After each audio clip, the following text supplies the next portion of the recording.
ऐसा जिंदाबाद। एफआईयूपी नहीं चलेगा, नहीं चलेगा, नहीं चलेगा, सीबीसीएस नहीं चलेगा, नहीं चलेगा, नहीं चलेगा, फीस वृद्धि नहीं चलेगा, नहीं चलेगा, नहीं चलेगा। बिहार में नई शिक्षा नीति के खिलाफ आइसा का भूख हड़ताल जारी है। ऐसे में आज दूसरे दिन आइसा के कार्यकर्ता भूख हड़ताल पर बैठे हैं, लेकिन अब तक विश्वविद्यालय प्रशासन की ओर से कोई भी पहल नहीं किया गया है, ना ही संगठन के लोगों से बात की गई है और ना ही किसी भी तरह का कोई आश्वासन ही दिया गया है।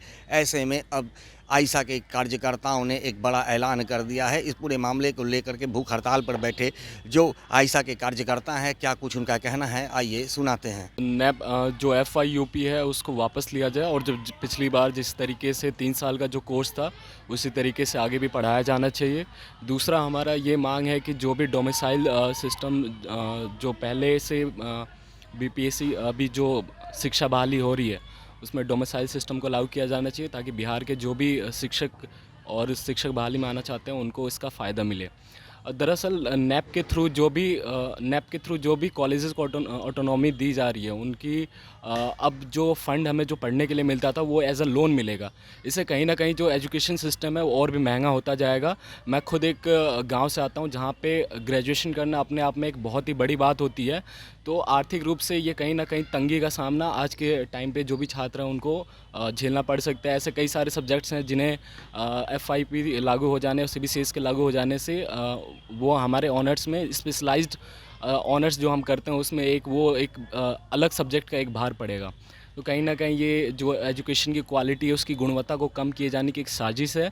और जब भी कोई चेंजमेंट आता है, जो चेंज सिस्टम है यहाँ पे कोर्स सिलेबस चेंज होता है, कोर्सेज चेंज होते हैं और इसके साथ साथ क्वालिटी भी चेंज होती है, जो कि छात्रों को हर बार इस तरीके के जो चेंज आ रहे हैं वहाँ पे कहीं ना कहीं एजुकेशन की गुणवत्ता जो उसमें कमी आ रही है। आइसा का आज भूख हड़ताल, राज्यव्यापी भूख हड़ताल का दूसरा दिन है।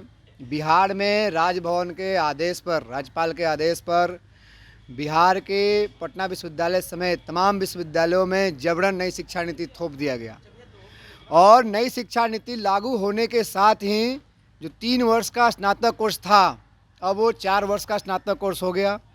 और इसके साथ साथ जो पहले आम जो छात्र थे अपनी स्नातक की पढ़ाई में उनको 4 से 5 हज़ार मैक्सिमम 7 हज़ार में वो स्नातक की पढ़ाई पूरी कर लेते थे, लेकिन नई शिक्षा नीति लागू होने के बाद अब स्नातक का जो न्यूनतम फीस हो गया है वो 22,500 हो गया है। उसके साथ साथ अगर आपका नामांकन होता है तो एग्जामिनेशन फ़ी, लैब चार्ज, ये सब मिलाकर अलग से 10,000 रुपये आपको खर्च करने हैं। कुल मिलाकर आप रेगुलर नियमित स्नातक कोर्स में 32 से 35 हज़ार, कई विषयों में 40 हज़ार तक फीस वृद्धि हुई है। ये फीस वृद्धि बिहार के वैसे छात्र जो गरीब, दलित, पिछड़े समुदाय से आने वाले हैं, जो समाज के सबसे हाशिए से आने वाले हैं, उनके लिए ये फीस वृद्धि, 4 वर्षीय स्नातक कोर्स, ये कैंपस से उनकी बेदखली की एक साजिश है। और इस साजिश में केंद्र सरकार जो कि लंबे समय से आरएसएस और केंद्र सरकार लंबे समय से शिक्षा का भगवाकरण के पक्षधर रही है और इस पूरे नई शिक्षा नीति के आड़ में एक सिलेबस में जो बदलाव किया जा रहा है, आप समझिए कि आप इंडियन हिस्ट्री पढ़ा रहे हैं और पूरा एक मुगल काल हिस्ट्री हटा दे रहे हैं। आप साइंस पढ़ा रहे हैं, डार्विन थ्योरी हटा दे रहे हैं। आप केमिस्ट्री पढ़ा रहे हैं, पीरियोडिक टेबल हटा दे रहे हैं। तो ये पूरा जो गैर तार्किक, अवैज्ञानिक और रूढ़िवादी सिलेबस कैंपसों पर थोपा जा रहा है। इन्हीं तमाम सवालों को लेकर आइसा का राज्यव्यापी 2 दिवसीय भूख हड़ताल था, आज अभी चल रहा है।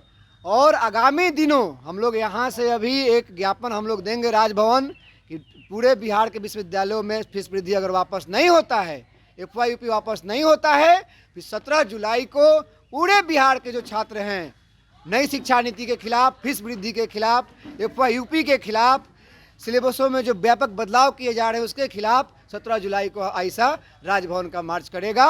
और इस आंदोलन को हम लोग पूरे बिहार भर में बहुत आक्रामक तरीके से इस सवाल को उठाएंगे। और जब तक बिहार के कैंपसों से नई शिक्षा नीति वापस नहीं होता है, एफआईयूपी वापस नहीं होता है, तब तक ये आंदोलन अलग अलग रूपों में चलता रहेगा। आपने सुना कि आइसा के कार्यकर्ताओं ने साफ ऐलान कर दिया है कि जब तक ये नीति को वापस नहीं ली जाती है और पटना विश्वविद्यालय में स्नातक कोर्स में की गई वृद्धि को वापस नहीं लिया जाता है, तब तक आंदोलन जारी रहेगा और इस आंदोलन के तहत 17 जुलाई को राजभवन मार्च करने का आह्वान आइसा के द्वारा किया गया है। वैसे में देखना है कि 17 जुलाई के पहले विश्वविद्यालय प्रशासन या राजभवन इस पर कोई संज्ञान लेता है या नहीं, ये तो आने वाला समय ही बताएगा।